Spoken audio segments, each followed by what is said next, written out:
Hi, Andy XL back with another NFXL podcast. Now, this is for circumstances and other commitments. This has been recorded on Friday, but this is part two of my week 7 preview. Bear with me because I've got a cold, so I'm trying to battle through. So if I start coughing and wheezing, apologies. Right, in the part one, I looked at the Thursday night game and the Sunday game, and for those still tuning in and wondering what I thought about the Sunday London game, I took the Rams to win it by 24-20, and my fantasy picks in that game. Devontae Adams for the Rams, which with Puka and the killer out makes perfect sense to me. So that's that one covered off briefly. Let's get into the Sunday early slot. I'll try and get through as many of these. Hopefully, I can do this in one part, but we'll see how we go. So we'll start with the New Orleans Saints at the Chicago Bears. The 1-5 Saints are last in the NFC and travel to face the Bears, who have won 3 in a row to get back into contention for a wild card and probably in the NFC North title race. To stay in contention, the Bears must extend that winning run to 4 against the Saints team whose hopes of postseason football are pretty much non-existent already. The Bears are ranked outside the top 20 in the league defensively, but the offense is really starting to click, especially the pass offense, which ranks 11th in the league. Now, all of these rankings sort of a bit variable because you've only played 6 games, 5 or 6 games, so depends who you've played a bit. Not a big sample size, but anyway, that's where they rank.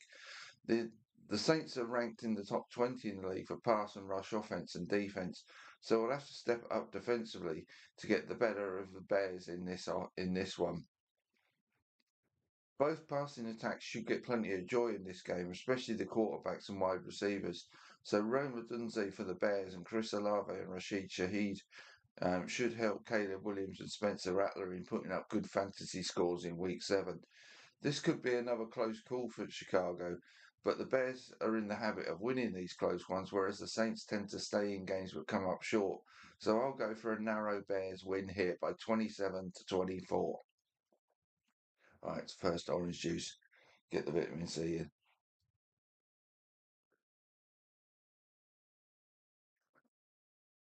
Right, Miami Dolphins at Cleveland Browns. Two AFC teams with a win apiece coming to week 7, 3 games out of a wildcard spot and clinging to any last vestige of hope regarding making the postseason. Whoever loses this one will surely see any hope evaporate as a result of losing this one. The winner will hope other results go in their favour to rekindle those faint hopes. Unsurprisingly for one-win teams, they do not rank above 24th in many areas. The Dolphins' ray of light is their pass offense, which ranks 20th despite being without Tyreek Hill recently, and 7th for passing touchdowns. For the Browns, it is their run defense, which is excellent and ranks 3rd in the league. So Tua and the passing game are the route to success for the Dolphins. He just needs to avoid the interceptions that have become more than a bad habit for him. The Browns will hope they can keep the Dolphins scoring in check as their offense is pretty impotent. They have allowed visiting teams to average just 16 points a game in Cleveland, though, but have averaged just over 15 themselves at home, so do not expect many points in this one. Quinton Judkins could be the latest running back to do well fantasy-wise against the Dolphins. Tight ends have also enjoyed themselves against the Dolphins, so Harold Fanning and Judkins are the fantasy picks for the Browns for me. As I say, that's going to be more yardage and scoring, judging on this season's games in Cleveland. Wide receivers have done reasonably well against the Browns, so Jalen Waddle could be the one on the Dolphins team to pick fantasy wise. But again, don't expect a TD necessarily because there won't be many of them. With the Browns having just allowed just 3 rushing touchdowns all season and also having 14 sacks in 6 games, with the Dolphins having allowed 13, I'm going to say the Browns defense has stopped the Dolphins scoring on the ground. So they might be worth a play in fantasy.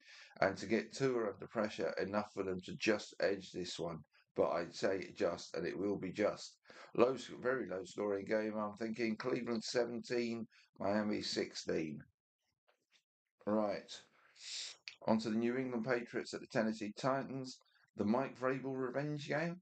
The Titans fired Vrabel at the end of the 2023 season, and he brings his rapidly improving Patriots team to struggling Tennessee in search of win number 5 this season. A win would further enhance their postseason qualification hopes and surely snuff out any remaining hope the one-win Titans have this season. Right now, the Pats rank top 10 for pass offense and run defense, are average in pass defense, with run offense being their weaker area. The Titans are near bottom of the league for everything apart from pass defense, for which they rank 12th in the league. So scoring points looks tough for the Titans against the Pats D, especially with Calvin Ridley out for this game. But can their pass defense limit Drake May and co enough to pull off a surprise win here? Maybe, but the run defense is so bad that the Pats may not need to lean on the passing game as much here. The Titans have allowed 9 rushing touchdowns already this season. Jonathan Taylor had 3, and J.K. Dobbins, Blake Corum, Woody Marks, Michael Carter, Bam Knight, and Ashton Jonte have all scored as well, meaning opposing running backs have rushed for at least 1 touchdown in every Titan game this season.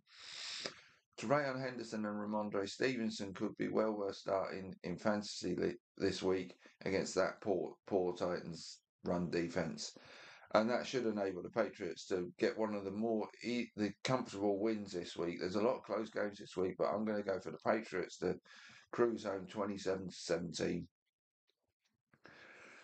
All right, another drink before we get to one of the big rivalry games. The Las Vegas Raiders at Kansas City Chiefs.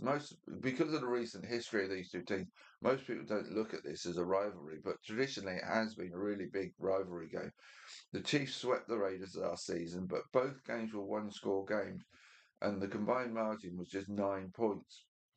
But the Chiefs have won 8 of the 10 meetings between this team this decade. No real surprise given the different fortunes of these two franchises in recent times. I only point it out, as I say, this is a real rivalry game between the franchises, and whilst the Chiefs generally win recently, it is not by much as a rule.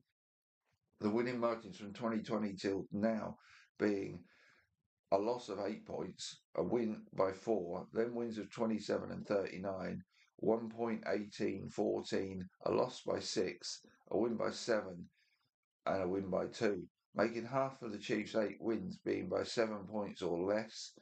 Add in the 2 Raiders wins, and more often than not, the Chiefs do not win these games by more than a touchdown. This season, the Chiefs rank in the top 10 for pass offense and defense and are improving, mid-league for rush offense and 20th for run defense.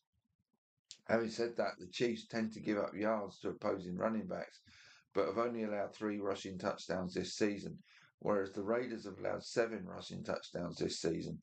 Both teams are stingy against opposing tight ends, so maybe this is not the week for Travis Kelce or Michael Mayer, as he's going to be standing in for Brock Bowers, to thrive in fantasy. Wide receivers do not do well against the Chiefs either, but do okay against the Raiders. Collating all of that information, the Chiefs' bend but don't break defense may allow yardage to Ashton Jeanty, but will put the onus on Geno Smith to pass for touchdowns. I smell picks in the red zone for the Chiefs D. On offense, the Chiefs wide receivers may get them down the field, but the running backs may be the ones to get the scores. Excuse me.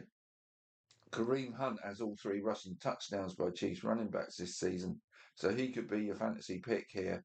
The D might be all right as well, as I say, because they might get picks, and Mahomes could go in on the ground here too. I have to go for the Chiefs here, but given the history of one-score games between the two, apart from the 2021 blowouts of big points 27 and 39 that I mentioned earlier, this could be another reasonably close game. So I'm going to take the Chiefs, but by 24 points to 19. Philadelphia Eagles at Minnesota Vikings. The reigning champion Eagles are faltering and may be showing signs of mental fatigue from operating at high level for an extended period. They have lost their last 2 and need to avoid a 3rd defeat if they want to be sure of staying top of the NFC East. Carson Wentz has played fairly well in the absence of J.J. McCarthy. The Vikings lie 10th in the NFC standings. A loss here would drop them further down the wildcard pecking order, though. Stats-wise, pass defence has been the only area the Eagles have done okay in this season, and it will need to be good against one of the more talented receiver core in the league here. But they have to get going on offense if they're to be anywhere near the team they were last season. But they will do. But they will do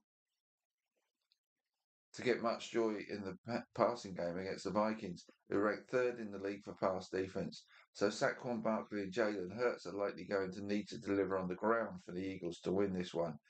Getting Landon Dickerson back at guard would help in that regard, and they need Quinyon Mitchell back in their secondary as well to maintain their good record as a pass defense.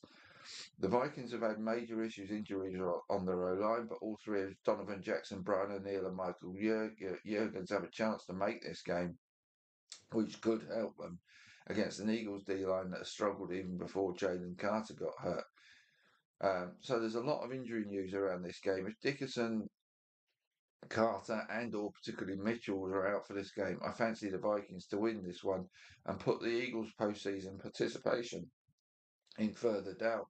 Running back Jordan Mason could follow the likes of Cam Scatterbo, J.K. Dobbins, Bucky Irvin and Kyren Williams in putting up good numbers against the Eagles, whilst Justin Jefferson and Jordan Addison may be looking forward to this one if Mitchell is out.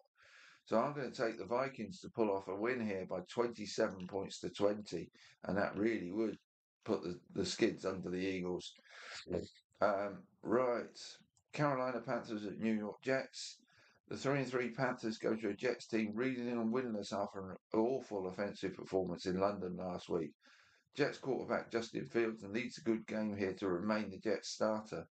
The passing attack ranks 29th in the league, but they do have a decent run game, and the defense is not as bad as it has been made to look, as they are put under pressure by the ineptitude of that offense.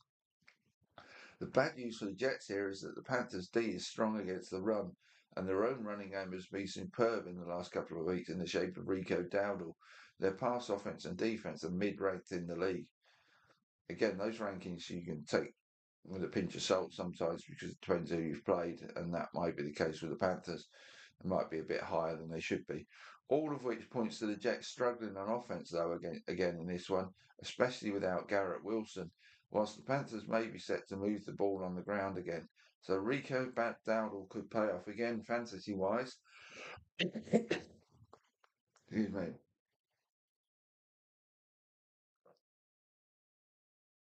So Dowdle in fantasy, and neither team have been good against opposing tight ends.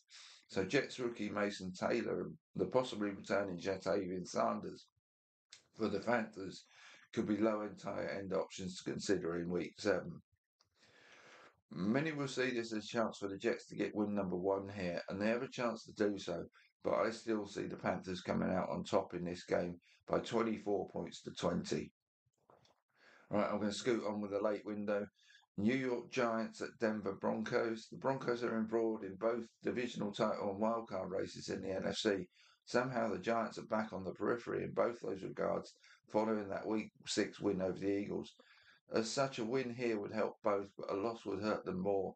The Broncos need to beat teams like the Giants if they are to beat the Chargers and Chiefs to the AFC West title and avoid losing ground in the tight NFC wildcard race. Sorry, AFC wildcard race. The Giants would start to lose sight of the postseason if they lose this one. Sorry for faltering there. So I think my cold's playing with my brain. I've got to blame my cold for everything. Strength-wise for the Broncos, their run offense is the top 10 and their defense is top 5 against both the pass and the run. But their pass offense has been poor and was almost non-existent against the Jets last week. For the Giants, their pass offense has been okay. They've run the ball well through Cam Scatterbo, but the defense has struggled and they conceded plenty of rushing touchdowns, which indicates the Broncos should at least get something from their passing game here and may have joy punching it in on the ground too. For the Giants to succeed on offense via the pass will be really tough here and not much easier on the ground. J.K. Dobbins will be my fantasy pick for this game. And in a low scoring game, I'll take the Broncos to get the win they need by 23 to 17. The Indianapolis Colts at the LA Chargers next. As per the Broncos, losses in the AFC West hurt, as there are three good teams in that division, the Chargers being one. So they would love to win this one. For the Colts, they look to get win number 6 to ensure they stay top of the AFC standings. Um, yeah, to stay top of the AFC standings and keep their advantage in the AFC South. Pop up, distracting me there. The Chargers' passing offense has been decent despite their O-line issues, but the ground game is not so good, having lost both Najee Harris and Omari and Hampton to injury. Defensively, they are strong against the pass, but ranked below 20 against the run, which is not good news when Jonathan Taylor is coming to town. The Colts have also been good against the run and are mid-league ranked for pass offense and defense. Based on that, the Colts and Jonathan Taylor should go well on the ground, putting the onus on Justin Herbert and his receivers to keep pace through the air. Generally, it's the smaller slot type receivers that have done better against the Colts this season, so Ladd McConkey may be a strong fantasy pick along with Taylor. The obvious picks I know, but it is what it is. Overall, given the state of the Chargers O-line, I'm going for the Colts to win again here, and that to win by 27-20, so another one possession game. Right, Washington Commanders at Dallas Cowboys. Both lost and failed to take advantage of the Eagles' earlier loss in Week 6. In doing so, they not only hurt their respective chances of winning the NFC East, but really hurt their wildcard prospects too. In one of the biggest traditional rivalry games in the NFL, another loss would be even more damaging for whoever falls short here. Now, we all know the Dallas defense pretty much left town when Micah Parsons did, but they've been decent offensively, more than decent, with the pass offense making the Cowboys a real Wild West act this season. For the Commanders, they've been mid-league generally, but their ground offense is top 10 in the league, meaning they will be the latest team to score plenty against the Cowboys, or should do. But can the D do enough to restrict the Cowboys' scoring? Is the bigger question. Both quarterbacks could be good picks, great picks, fantasy-wise. George Pickens, the returning CD Lamb, and Jason Ferguson could help Prescott to a big game, whereas the Commanders' receivers may share the wealth more. Although with Deebo Samuel and Terry McLaurin out for this game, Luke McCaffrey could be a sneaky fantasy pick, and Jacory Groski Merritt will need to have a bounce back game for the Commanders to challenge here. Predicting the Cowboys is pretty much as a toss a coin out each week, but this week I'm going to take the coin to come down on their side in another pretty high scoring game. But given the absence of McLaurin and Deebo Samuel, I'm going to go for the Cowboys to actually win this by 31 points to 24. Right, final one in this part. Green Bay Packers at Arizona Cardinals. The Cardinals badly need a win here to keep the NFC West title in their peripheral vision and to get back in the NFC wildcard pack. The Packers need to win to stay ahead in both their division and the self-same wildcard race. The Cardinals are mid-ranked in the league for pass and rush offense and defense, making them an average team all round. The Packers are above average in all those areas and are amongst the best in the league against the run. And with the Cardinals depleted at running back, they will probably need a big passing game here if they're to get the W. And with Kyler Murray probably out for this game, it'll be Jacoby Brissett, and he generally displays the same traits as Murray in that he's far from great when pressured. So Micah Parsons, Rashawn Gary, and the rest of the Packers pass rush is not what he wants to see coming at him.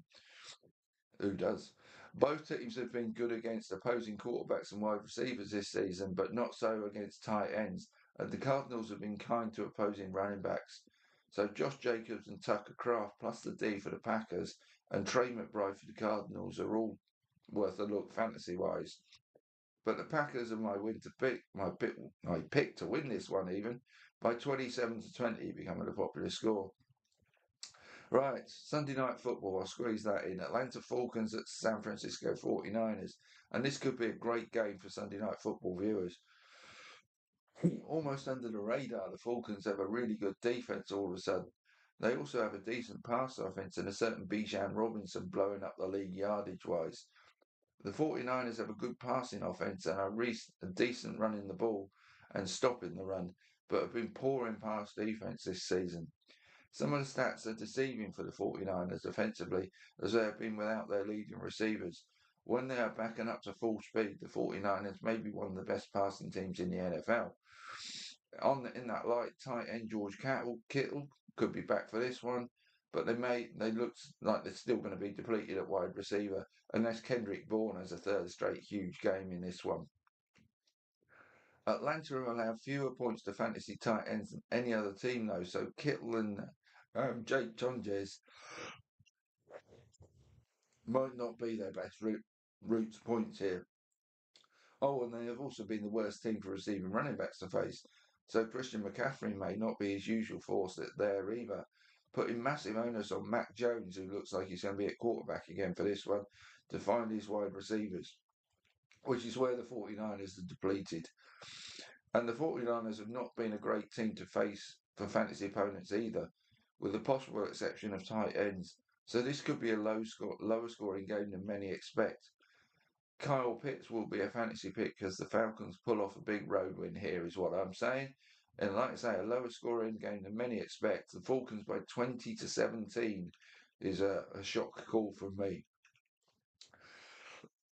Right, that's part 2 done and dusted. I've got all of the remainder of Sunday's games in there. I'll call it that, and I'll come back with part 3 to look at Monday night games. Probably on Monday when I've got the injury news.